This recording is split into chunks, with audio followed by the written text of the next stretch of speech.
বিশ্ব নবীর জীবনী দেখেন আপনি। একবার এক ইহুদি লোক সামনে দাঁড়িয়ে গেছে, ঠেকায় দিচ্ছে, মুহাম্মদ তোমার কাছে আমানতে টাকা রেখেছিলাম, এটা ফেরত দিয়ে দাও। আল্লাহ রসুল বললেন বিগত কয়েকদিন আগেই তো তোমাকে দিয়ে দিলাম। কয় না তুমি দাও নাই। কয় না আমি দিয়েছি। আমার ভাইরা, আল্লাহ রসুল বিনয়ের সাথে বলেন, আর ইহুদি লোকটা রাগান্বিত মেজাজ নিয়ে বলা শুরু করে দিয়েছে। ইত্যবৎসরের একজন সাহাবী এসে বললেন, এই সাবধানে কথা বল, আমার রসুল অবশ্যই টাকা ফেরত দিয়েছে। এখন রসুল তার শক্তি বাড়ার কথা, কিন্তু উল্টে আরো সাহাবীকে বললেন, আচ্ছা ওই ইহুদি লোকটা যে আমার কাছে টাকা রেখেছিল, তুমি তো জানো না আমি বলিও নাই, যেদিন ফেরত দিয়েছি তাও তুমি জানো না আমি বলি নাই, তুমি কোন যুক্তিতে আমার পক্ষ অবলম্বন করে বললে যে টাকা অবশ্যই দিয়েছে? আল্লাহর পয়গম্বর, আমি যখন ইসলাম কবুল করছিলাম না, ওই সময় আপনি বলেছিলেন জাহান্নাম আছে, আমি দেখিনি, বিশ্বাস করেছি। আপনি বলেছেন জান্নাত আছে, দেখিনি, বিশ্বাস করেছি। আপনি বলেছেন বিচার হবে, সেই বিচার মাহাশর, দেখিনি, বিশ্বাস করেছি। আপনি বলেছেন পরকাল আছে, দেখিনি, বিশ্বাস করেছি। ওগো আল্লাহর পয়গম্বর, আমি ইসলাম কবুলের আগে এক ধরনের ছিলাম, আর ইসলাম কবুলের পরে আপনার সংস্পর্শে এসে আমি দেখেছি আপনি আল্লাহর নবী। আপনি জীবনে কখনো মিথ্যার আশ্রয় নিতে পারেন না। মিথ্যা বলা নবুয়তের শান নয়। এদের নিঃসন্দেহে অকণ্ঠ চিত্তে বলতেছি পুনরায়, অবশ্যই আপনি টাকা ফেরত দিয়েছেন। এত বড় বড় জিনিস যদি বিশ্বাস করতে পারি, আর মাত্র টাকা ফেরত দিয়েছেন, আপনি বলেছেন বিশ্বাস করব না, অবশ্যই টাকা দিয়েছেন। সুবহানাল্লাহ বলেন। ইহুদি তখন কাঁপো কাঁপো কণ্ঠে বলে, মুহাম্মদ বলেন সাল্লাল্লাহু আলাইহি সাল্লাম, তুমি তো টাকা অবশ্যই দিয়েছো, আমি একটু টেস্ট করলাম, কিন্তু তোমার যে আচরণ, তোমার যে অ্যাটিটিউড, তোমার যে মেন্টালিটি, তোমার যে ডিলিংস, ওয়ার্ল্ড সাইড ফেমাস, সব দিক থেকে বিখ্যাত। আমি আর ইহুদি থাকলাম না, তোমার হাত ধরে কালেমা পড়ে মুসলমান হতে চাই। সুবহানাল্লাহ। এজন্য শিখবেন, কোরআন শরীফ পড়বেন ইনশাআল্লাহ। আল কোরআন শাফিউল মুশাফফা, কোরআনের সুপারিশ 100% শিওর, আল্লাহর দরবারে কবুল হয়ে যাবে। এমনকি রসুল বলেছেন, নবী এবং ফেরেশতাদের সুপারিশের চাইতেও কোরআনের সুপারিশ আল্লাহর দরবারে আরো বেশি গুরুত্বের সাথে অ্যাকসেপ্ট হবে। সুবহানাল্লাহ। যেদিন আল্লাহ পাক বলবেন, বান্দা তেলাওয়াত করো আর আমার জান্নাতে চলে যাও। হাদিসে আছে, ইউকালু লিসাহিবিল কোরআন, ইউকালু লিসাহিবিল কোরআন ইকরা ওয়াত্তাকি কামা কুনতা তুরাতিল ফিদ দুনিয়া ইলা আখিরিল আয়া কামা তাকরাউহা।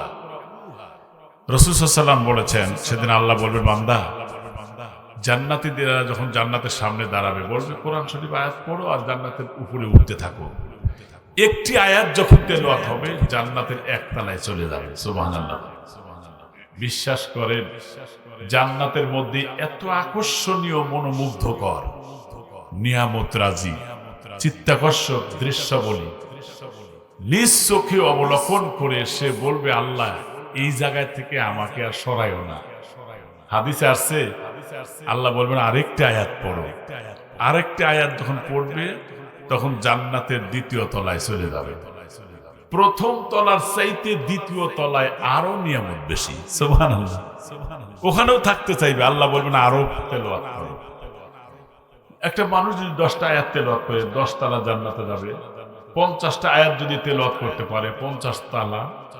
দুনিয়াতে 120 তালা দেখি মানুষ খুব আশ্চর্য হয়, কিন্তু কোরআনের আয়াতের সংখ্যা যত, জান্নাতের তালা সংখ্যাও তত।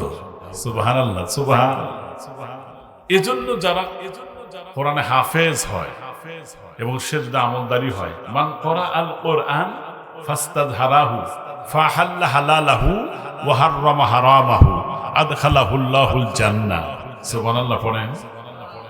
এখানে বলা হয়েছে যে কোরআন শরীফ তেলাওয়াত করে এবং হালালকে হালাল জেনে আমল করে, হারামকে পরিহার করে চলে, সে জান্নাতে প্রবেশ করবে। দেয়ার ইজ নো ডাউট, কোনো সন্দেহ নাই। শুধু তাই না, 10 জন জাহান্নামীকে সুপারিশ করে জান্নাতে নিতে সক্ষম হবে। সুবহানাল্লাহ পড়েন। দেখেন, কোন আসামি যদি হয়, আসামিকে বাঁচাবার জন্য কিন্তু উকিল, ব্যারিস্টার, যারা লয়ার, তাদের রাখা হয়। সুতরাং তার প্রাণপণ চেষ্টা, আইনের ধারা উপধারা, এভিডেন্স সব অ্যাপ্রোচিং করে তাকে মক্কেলকে বাঁচাবার চেষ্টা করে, ঠিক কিনা? অথবা আরেকটা কথা বলি, যেমন কোন উকিল, ব্যারিস্টার আইনের ধারা দিয়ে বাঁচাতে চায়,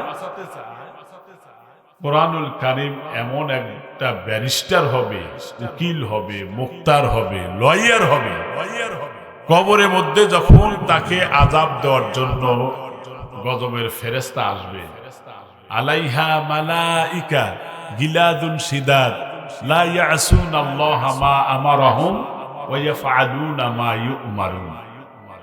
সেখানে থাকবে এমন ফেরেশতা, গিলাদুন শিদাদ, নির্মম এবং কঠোর, যার কোনো মায়া নাই, দয়া নাই। নজরুল ভাইকে যদি বলি, ভাই আপনার সাথে বেয়াদবি হয়েছে, আমি দুঃখিত, আমার মাফ করে দেন, মাফ করবে না? অবশ্যই করবে। আপনাদের সামনে যদি আমার বেয়াদবি হয়, আমি যদি বলি সরি, আমার এটা ভুল হয়েছে, আপনার দিলটা সঙ্গত কারণেই এটা নরম হবে। কিন্তু ওই ফেরেশতাকে যত অনুনয় বিনয় করে বলা হোক না কেন, তার মায়াও নাই, দয়াও নাই, আপনার কোনো কথা কানে শুনবেও না। শরীরে থাকবে বিষাক্ত কাঁটা, এগুলো ধরে কাঁটা সহ জড়িয়ে ধরবে। আল্লাহু আকবার, কি ভয়ঙ্কর অবস্থা হবে প্রিয় ভাইরা আমার। কিন্তু এই সমস্ত ফেরেশতাদেরকে আসতেই দিবে না। আপনার পক্ষে ব্যারিস্টারের ভূমিকা পালন করবে কোরআন শরীফ, এবং সুপারিশ করে তাকে জাহান্নামের আগুন থেকে নাজাত দিবেন। সুবহানাল্লাহ পড়েন। এটা বিশ্বাস হয় তো ইনশাআল্লাহ? হ্যাঁ, বিশ্বাস করতে হবে, এটাই হলো ঈমান। প্রিয় ভাইরা আমার, এই কোরআন শরীফ শুধু তাই না, কোন চাকরিজীবী যদি, ধরেন আমার নায়েব সাহেব নাজিম উদ্দিন সাহেব চাকরি করছে, চাকরির পরে পেনশন পাইছে, মনে করলো যে আমি পেনশনের টাকা তুলে নিয়ে বাড়িতে নিয়ে একটা বিল্ডিং করব, করছেও, তাই না? করছেও। কিন্তু আসার সময় যদি দেখে কোন সন্ত্রাসীরা যে টাকা তুলে নিয়ে ব্যাগে করে নিয়ে যায়, তখন তাকে পরিবেষ্টন করে বন্দুকের নল মাথায় ঠেকায় বলতেছে, ভাই টাকা দিয়ে, নইলে গুলি করে খুলি কিন্তু উড়াইয়া দেব। ভয়ের কারণে কিন্তু টাকা দিতে বাধ্য হবে। কিন্তু দেখা যাবে টাকাটা সন্ত্রাসীরা নিয়ে যাওয়ার আগেই প্রশাসনের লোকেরা দেখে ফেলেছে, পুলিশ, র্যাব, এরা দেখে ফেলেছে, এসেই সন্ত্রাসীদেরকে পাকড়াও করে টাকার ব্যাগ নাদিম সাহেবকে দিয়ে দিল, আর সন্ত্রাসীদেরকে জেলে দিয়ে দিল। দুনিয়াতে যেমন এরকম প্রশাসন সাহায্য করে, ঠিক আল্লাহর কসম, আল্লাহর কসম করে বলতেছি, এই কোরআনুল কারীমটা প্রত্যেক তেলাওয়াতকারীর জন্য প্রশাসনের ভূমিকা পালন করে আল্লাহর জান্নাতে নিয়ে যাবে। সুবহানাল্লাহ। এজন্য কোরআন শরীফ বেশি করে পড়বেন তো। যে ঘরে তেলাওয়াত হয় সে ঘরে অন্তত 100টা রহমত নাজিল হয়। তার মধ্যে রিজিকের সংকীর্ণতা থেকে বেরিয়ে প্রশস্ততা দান করেন যিনি, তিনি কে? আল্লাহ সুবহানাহু ওয়া তাআলা। তাই আজকে আমি আলোচনা করব এই বিষয় যে আমরা যে দুনিয়ার থেকে আল্লাহ যে হায়াত নামক জিন্দেগি দিয়েছেন, এটা একটা পরীক্ষার হল। এই বিষয় নিয়ে আমি কিছু কথা বলবো।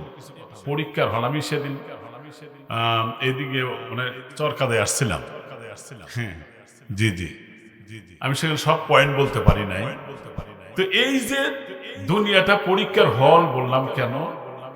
দেখেন, যারা স্টুডেন্ট, যারা ছাত্র, তাদের পরীক্ষা দিতে দেওয়া হয়, পরীক্ষার সময় দেওয়া হয় পরীক্ষার জন্য 3 ঘন্টা। এই 3 ঘন্টা না আলাপ করে না, গুরুত্বের সাথে লিখতে থাকে। আল্লাহর দেওয়া হায়াত নামক জিন্দেগি দুনিয়া নামক পরীক্ষার হলে পাওয়ার পরে কি আমরা অবহেলা করে, নামাজ না পড়ে, রোজা না রেখে, হজ না করে, যাকাত না দিয়ে, তেলাওয়াত না করে, হালাল হারাম পার্থক্য না করে, এটা কি আমাদের চলা ঠিক হবে? দুনিয়ায় একটা অন্যায় করেছে ঠিক, কিন্তু এই অন্যায় কিন্তু দুনিয়ার কেউ দেখে নাই, কিন্তু আল্লাহ কিন্তু দেখেন। গোপন থাকবে না সেদিন। আমার আলোচনা শুরু হইল, কোনো কিছু গোপন থাকবে না। ইয়াউমা ইদিন তুরাদুনা লা তাখফা মিনকুম খাফিয়া। আল্লাহ বলছেন সেদিন তোমাদেরকে উপস্থিত করা হবে, তোমাদের কোনো গোপনীয়তা থাকবে না, প্রকাশ হয়ে যাবে।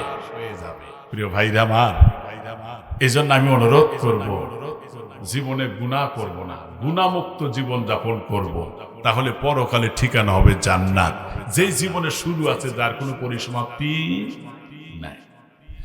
আল্লাহ রাব্বুল আলামিন বলেন, ফামান যুহজিহা আনিন নার ওয়া উদখিলাল জান্নাতা ফাকাদ ফাজ ওয়া মাল হায়াতুদ দুনিয়া ইল্লা মাতাউল গুরুর। আল্লাহু আকবার পড়েন। 1 ঘন্টা কথা বলবো, খুব খেয়াল করবেন। আল্লাহ পাক বলছেন, যে ব্যক্তি দুনিয়ার জীবন যদি নেক আমল করে, যদি পরকালে সে যদি ফামান যুহজিহা আনিন নার, জাহান্নাম থেকে যদি নাজাত পায়, ওয়া উদখিলাল জান্নাহ, সে যদি জান্নাতি হয়, ফাকাদ ফাজ, সেই সফল কাম হবে। সুবহানাল্লাহ। ওয়া মাল হায়াতুদ দুনিয়া ইল্লা মাতাউল গুরুর। দুনিয়াটা নিছক একটা ধোঁকার জায়গা। দুনিয়ামুখী মানুষকে কিলাবুদ দুনিয়া, জিফাতুল কিলাব, দুনিয়ার কুকুরের সাথে তুলনা করা হয়েছে। প্রিয় ভাইরা আমার, একটা ঘর দিলাম, ধরেন একটা একতলা হয়ে গেছে, উদাহরণ দিচ্ছি, দিয়া দেখবেন উপরে আবার লোহা এভাবে খাড়া করে রাখে। একটা খাস বাংলায় কিন্তু বলতে চাই, লোহা খাড়া করে তো কেন? তাহলে এই একতলা করার জন্য কিন্তু আমাকে অন্তত 10 বছর আগে থেকে প্ল্যান করতে হচ্ছে এই ঘরটা দিতে। বিয়ে করলেন ধরেন 20-22 বছর বয়সে, তারপরে কামাই শুরু করলেন, তারপরে 10 বছর পরে কামাই করে ঘর শুরু করলেন, একতলা দিছেন, আর একতলা দেওয়ার জন্য লোহা বাইর করে থুইলেন। কিন্তু আর একতলা যখন শুরু করলেন, আমার জীবনই শেষ হয়ে গেল। তাহলে দুনিয়ার ঘর দিতেই যদি আমার সিংহভাগ সময় শেষ হয়ে যায়, তাহলে পরকালে চিরস্থায়ী যেই ঘরে থাকবো, সেই ঘর দেওয়ার জন্য দুনিয়াতে কোন সময় আমরা চেষ্টা করবো? একটু বলেন তো ভাইজান। আমি তো আমলদারি কিছু কথাই বলে যাচ্ছি। মুসলমান ভাইরা আমার কথাটা ভালো করে বুঝবেন। কারণ হলো আল্লাহ রাব্বুল আলামিন যেদিন মানুষের আমলনামা হাতের মধ্যে দেওয়া হবে, দিয়া দিবেন, ওয়া নুখরিজু লাহু ইয়াউমাল কিয়ামাহ কিতাবান ইয়ালকাহু মানসুরা। আল্লাহু আকবার। কোরআন শরীফের আয়াত শেষ হইলে আল্লাহু আকবার বললেন কেন?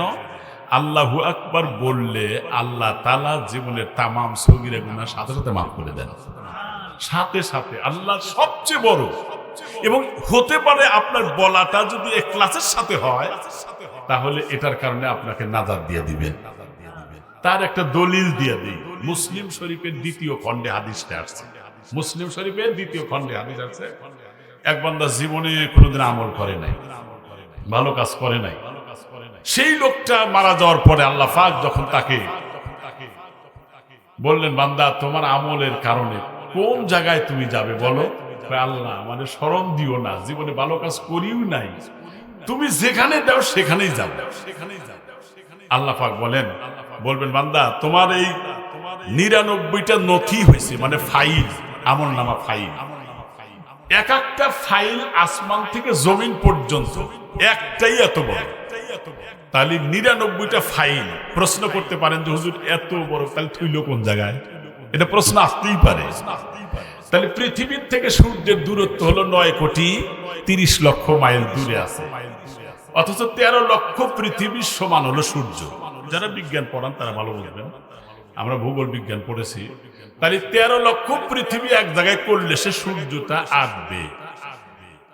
এই 13 লক্ষ যে পৃথিবীর সমান সূর্য, এই রকম 2.5 কোটি সূর্যকে চকলেটের মতো গিলে হজম করতে পারে তারকা মিল্কি ওয়ে গ্যালাক্সির ভিতরে রয়েছে, যার আলোর গতি প্রতি সেকেন্ডে 1,86,000 মাইল। আসতেই সে শুরু থেকে এখনো মাটি পায় নাই। সেটা কত দূরে আছে? তাহলে বুঝাতে চাই আল্লাহর জায়গার কোনো অভাব নাই। মুসলমান ভাইরা আমার কথাটা ভালো করে বুঝবেন। আল্লাহ ডাকতে বলেন, বান্দারে তোমার ৯৮টা তন্ন তন্ন করে খোঁজা হয়েছে, একটা আমলও তোমার নাই। একটা নথি আছে, সেখানে দেখো তুমি কিছু পাও কিনা। লোকটা বলবে, রব্বুল আলামিন, না না, আমি তো করি নাই, তোমার সিদ্ধান্তই চূড়ান্ত। আল্লাহ, আমি আর যা কি করব? আল্লাহ বলবেন, বান্দারে যাও, আমি নির্দেশ দিলাম, চলে যাও। বান্দা যখন চলে যাবে, গিয়ে দেখবে তার নামে একটা নথি, একটা ছোট একটা চিরকুট আছে। চিরকুটটা তুললেন আর বলবেন, আল্লাহ, একটা আমার নামের চিরকুট আছে, কয় নিয়ে আসো। ওটা আনার পরে নেকির পাল্লায় যখন দেওয়া হবে, নেকি আর বদি ওজন করার নিমিত্তে আল্লাহ পাক ইনসাফের পাল্লা স্থাপন করবেন। আল্লাহ পাক কুরআনুল কারীমের মধ্যে বলেন, ওয়ানাদাউল মাওয়াজিনাল কিসত লিয়াউমিল কিয়ামাহ ফালা তুযলামু নাফসুন শাইআ ওয়া ইন কানা মিসকালা হাব্বাতিন মিন খারদাল আতাইনা বিহা ওয়া কাফা বিনা হাসিবিন। আল্লাহু আকবার বলেন। আল্লাহ পাক বলেন, ইনসাফের পাল্লা স্থাপন করা হবে নেকি আর বদি ওজন করার নিমিত্তে। যার ইনসাফের, আমার ওই দিন আল্লাহ পাক অবিচার করবেন না, জুলুম করবেন না। যে যা দুনিয়াতে করেছে তার প্রতিফল তারে দিয়ে দিবেন। আমার মুসলমান ভাইরা, ওই মুহূর্তে আল্লাহ পাক যখন ওই ছোট্ট চিরকুটটা যখন এক পাল্লায় দেওয়ার ইনস্ট্রাকশন করবেন, সে যখন পাল্লায় দিয়ে দিবে, তামাম কুল কায়নাত আল্লাহর সৃষ্টি যা এক পাল্লায় যদি দেওয়া হয়, দেখা যাবে ছোট্ট চিরকুটের পাল্লাটা ভারী হবে। আল্লাহ পাক ডাক দেয়া বলবেন, বান্দারে যাও, তোমার ওই আমলের চিরকুটটা ভারী হয়ে গেছে, তুমি আমার জান্নাতে চলে যাও। এমন কি আমল করেছিল?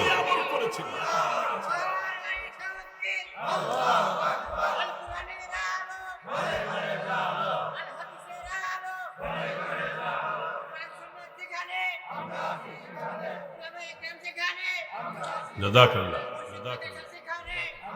আলহামদুলিল্লাহ, হাইয়াকাল্লাহ। দেখেন, মুরব্বী মানুষ, তার ইমানি চেতনা কত। কোরআন সুন্নাহর আলো ঘরে ঘরে জ্বালো। ঘরে জ্বালানোর আগে আগে দিলের মধ্যে জ্বালান ঠেকা। দিলে জ্বললে ঘরেও জ্বলবে, ঘরে জ্বললে ওই সংসদেও জ্বলবে, ঠিক কিনা? আগে দিলের মধ্যে জ্বালান ঠেকা। প্রিয় ভাইরা আমার, ওই ব্যক্তির পাল্লাটা কেন ভারী হলো? তিনি একবার ইখলাসের সাথে বলেছিলেন আল্লাহু আকবার। পড়েন। এই শব্দটা উচ্চারণ করেছিলেন, আল্লাহর খুব পছন্দ হয়েছিল। আল্লাহু আকবার মানে আল্লাহ সবচেয়ে বড়। এই বলাটা আল্লাহর খুব পছন্দ হয়েছিল, যার কারণে আল্লাহ তার পাল্লা ভারী করে জান্নাত দিয়ে দিলেন। সুবহানাল্লাহ। আবার ওই মুসলিম শরীফের হাদিসে আছে যে এক ব্যক্তি 500 বছর ইবাদত করলেন, 500 বছর বিরতিহীন ইবাদত করলেন, আল্লাহ বিলাই করলেন গুহার মধ্যে, তাও এবং সমুদ্রের পাশাপাশি। সেই গুহায় পানি, সমুদ্রের পানি তো লবণাক্ত, সেখানে তো তৃপ্তি হবে না। ঝর্ণার উপর থেকে বিশুদ্ধ পানির ব্যবস্থা করে দিলেন আমার আল্লাহ। আর ওই গুহার মধ্যে একটা গাছ সৃষ্টি করলেন, 500 বছর পর্যন্ত সকালে বিকালে ফল ধরত, আর ঝর্ণার বিশুদ্ধ পানি আল্লাহ তারে পান করালেন। এই লোকটা মারা যাওয়ার পরে আল্লাহ পাক বললেন, ফেরেশতারা আমার দয়ায় ওকে জান্নাতে নিয়ে যান। বেচারার মনটা খুব খারাপ, মনে মনে বলতেছে, আল্লাহ তোমার দয়ায় যদি জান্নাতে যাওয়া লাগে, তাহলে 500 বছর ইবাদত করে আমার লাভটা হইল। এটা তো আল্লাহ তাআলার পছন্দ হয় নাই, ঠিক না? বিশ্বাস করেন, কোরআন শরীফ সামনে নিয়ে বলতেছি, আমল করে জান্নাতে যাওয়া সম্ভব না আল্লাহর দয়া ছাড়া, ঠিক কিনা? এ কথা বলার সাথে সাথে আল্লাহ মনক্ষুণ্ণ হলেন। মুহূর্তের মধ্যে তার এত তীব্র পিপাসা দিলেন যে পিপাসার কারণে তার বুকের ছাতা ফেটে যাচ্ছে, অস্থিরতায় বিষণ্ণতায় ভুগতেছে। ওই মুহূর্তে দেখা গেল আল্লাহ পাক একজন ফেরেশতাকে পানি নিয়ে পাঠায় দিলেন, যাও পানি নিয়ে যাও সামনে দিয়া। লোকটা তখন ডেকে বলে, ও আল্লাহর বান্দা, তুমি আমার এক পেয়ালা পানি দাও, পানি দাও। ভাই, পানি দিতে পারে, পানির অনেক মূল্য, দুনিয়ার টাকা পয়সা তো এখানে চলবে না, বরং এখানে নেকের কারবার চলবে, তুমি দিয়ে দাও।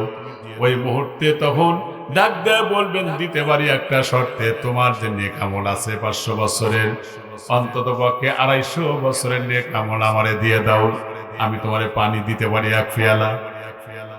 তখন এত তীব্র পিপাসা হয়েছিল, কয় ঠিক আছে নিয়ে নেন। 1 পেয়ালা পানি পান করলেন, মাত্র 250 বছরের ইবাদত দিয়ে দিল। কিন্তু এই পানিটা পান করার পরে এত তীব্র পেশাবের চাপ এসে গেল, আল্লাহ তাআলা পেশাব বন্ধ করে দিলেন। আমার ভাইরা, আমি মরে গেলাম, শেষ হয়ে গেলাম, অস্থির, পেশাব পায়খানা যদি ঠেকে যায় কেমন হয়। আমার ভাইরা, শেষ মুহূর্তে দেখা গেল বেচারা সামনে দিয়ে আল্লাহ পাক আরেক ফেরেশতাকে পাঠায় দিলেন, যাও ডাক্তারের ব্যাগ নিয়ে যায়, আমার চিকিৎসার ব্যবস্থা করে দেন। করতে পারি, তোমার নেক আমল আছে নি? 250 বছরের নেক আমল আছে, দিয়ে দাও। দিয়ে দিলাম। 1 পেয়ালা পানি দেওয়ার কারণে পেশাব ঠেকে গেছিল, চিকিৎসা করে সেটা আবার ভালো করে দিলেন আল্লাহর হুকুমে। 2 গ্লাস পানির কারণে 500 বছরের ইবাদত চলে গেল। বুঝতেছেন তো? মাত্র 2 গ্লাস। জীবনে কয় গ্লাস পান করতে আমরা? পানির অপর নাম জীবন, আবার মরণও বটে, ঠিক না? পানি পিরা মানুষ মরে না? মরে। যদি হাঁটু পানি হয় বিপদ, মাজা পানি হয় বিপদ, গলা পানি হয় আরো বিপদ, তলায় গেলে আরো বিপদ। তাহলে পানির এক নাম জীবন, অপর নাম মরণ।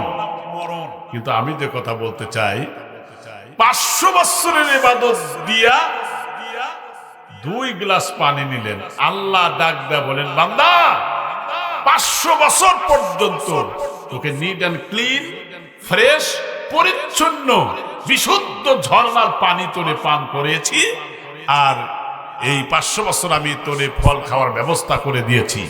যে চোখ দিয়ে দেখোস এটা আমার দেওয়া চোখ, যে হাত দিয়ে ধরোস এটা আমার দেওয়া হাত, যে পা দিয়ে চলোস এটা আমার দেওয়া পা, যে ব্রেন দিয়ে চিন্তা করোস এটা আমার দেওয়া।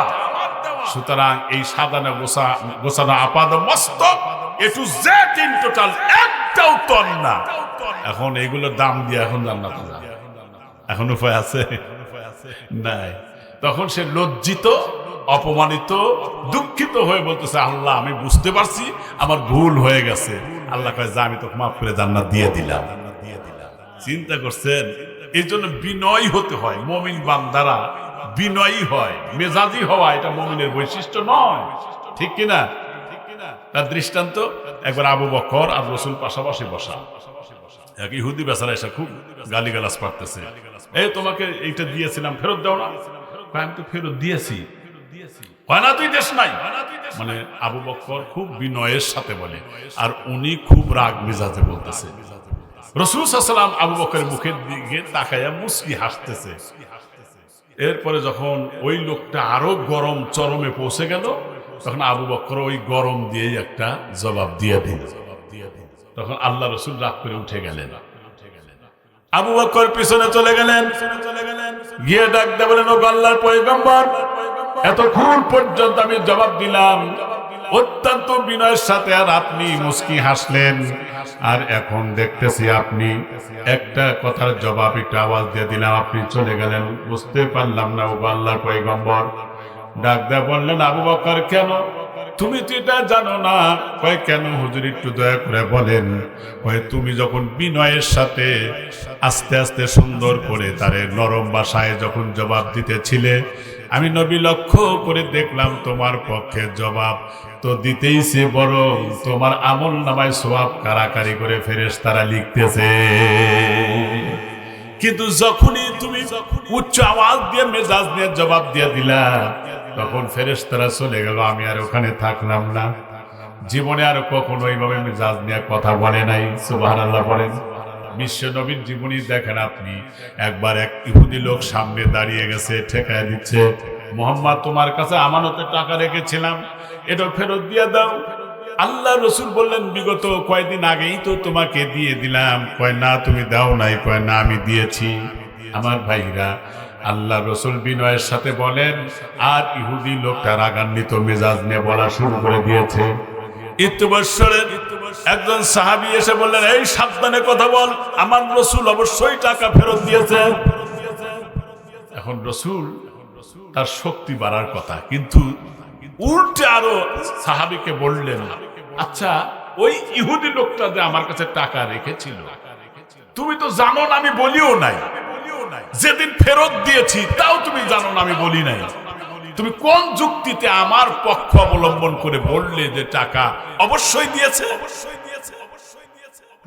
আল্লাহর পয়গম্বর, আমি যখন ইসলাম কবুল করছিলাম না, ওই সময় আপনি বলেছিলেন জাহান্নাম আছে, আমি দেখিনি, বিশ্বাস করেছি।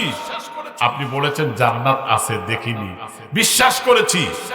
আপনি বলেছেন বিচার হবে, সেই বিচার মাহাশর, দেখিনি, বিশ্বাস করেছি। আপনি বলেছেন পরকাল আছে, দেখিনি, বিশ্বাস করেছি। ওগো আল্লাহর পয়গম্বর, আমি ইসলাম কবুলের আগে এক ধরনের ছিলাম, আর ইসলাম কবুলের পরে আপনার সংস্পর্শে এসে আমি দেখেছি আপনি আল্লাহর নবী। আপনি জীবনে কখনো মিথ্যার আশ্রয় নিতে পারেন না। মিথ্যা বলা নবুয়তের শান নয়। এদের নিঃসন্দেহে অকণ্ঠ চিত্তে বলতেছি পুনরায়, অবশ্যই আপনি টাকা ফেরত দিয়েছেন। এত বড় বড় জিনিস যদি বিশ্বাস করতে পারি, আর মাত্র টাকা ফেরত দিয়েছেন, আপনি বলেছেন বিশ্বাস করব না, অবশ্যই টাকা দিয়েছেন। সুবহানাল্লাহ বলেন। ইহুদি তখন কাঁপো কাঁপো কণ্ঠে বলে, মুহাম্মদ বলেন সাল্লাল্লাহু আলাইহি সাল্লাম, তুমি তো টাকা অবশ্যই দিয়েছো, আমি একটু টেস্ট করলাম, কিন্তু তোমার যে আচরণ, তোমার যে অ্যাটিটিউড, তোমার যে মেন্টালিটি, তোমার যে ডিলিংস, ওয়ার্ল্ড সাইড ফেমাস, সব দিক থেকে বিখ্যাত। আমি আর ইহুদি থাকলাম না, তোমার হাত ধরে কালেমা পড়ে মুসলমান হতে চাই। সুবহানাল্লাহ। কারণ আচরণেই, ব্যবহারেই কাফেররা পর্যন্ত রসুলের জীবনে ইসলাম গ্রহণের আহ্বান খুঁজে পাইছে, ঠিক কিনা?